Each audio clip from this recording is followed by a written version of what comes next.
ખૂનના ગંભીર ગુનામાં સંડોવાયેલ આરોપી તથા કાયદાના સંઘર્ષમાં આવેલ બાળ કિશોરને ગણતરીના કલાકોમાં પકડી પાડતી સુરત શહેર સચિન પોલીસ ગઈ તારીખ 31/12/2025ના રોજ રાત્રિના 11:30 વાગ્યાના સુમારે સચિન ખાતે આવેલ જૂના સ્લમ બોર્ડમાં આવેલ હનુમાનજીના મંદિરની પાછળ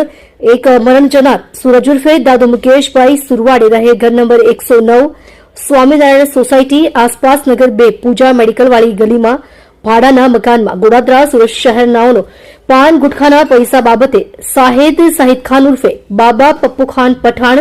રહે સચિન સ્લમબોર્ડ સુરત શહેરનાઓ સાથે ઝઘડો તકરાર થતા સદર ગુનાના કામે આરોપી કમલેશ ઉર્ફે રાજ દિલીપ રણદેવે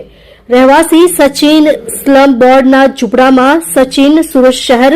તથા કાયદાના સંઘર્ષમાં આવેલ બાળ કિશોરનાઓ એકદમ મુશ્કેલાઈ જઈ મરણ જનારને ચપ્પુ વડે શરીરના અલગ અલગ ભાગે ગંભીર ઇજા પહોંચાડી સ્થળ પર જ મોત નિપજાવી નાસી જઈ વગેરે મતલબનો બનાવ બનેલ હોય જે બાબતે સચિન પોલીસ સ્ટેશન એ ગુનો રજીસ્ટર્ડ નંબર 2026 ભારતીય ન્યાય સંહિતા સન 2023 ની કલમ 103 351 3 352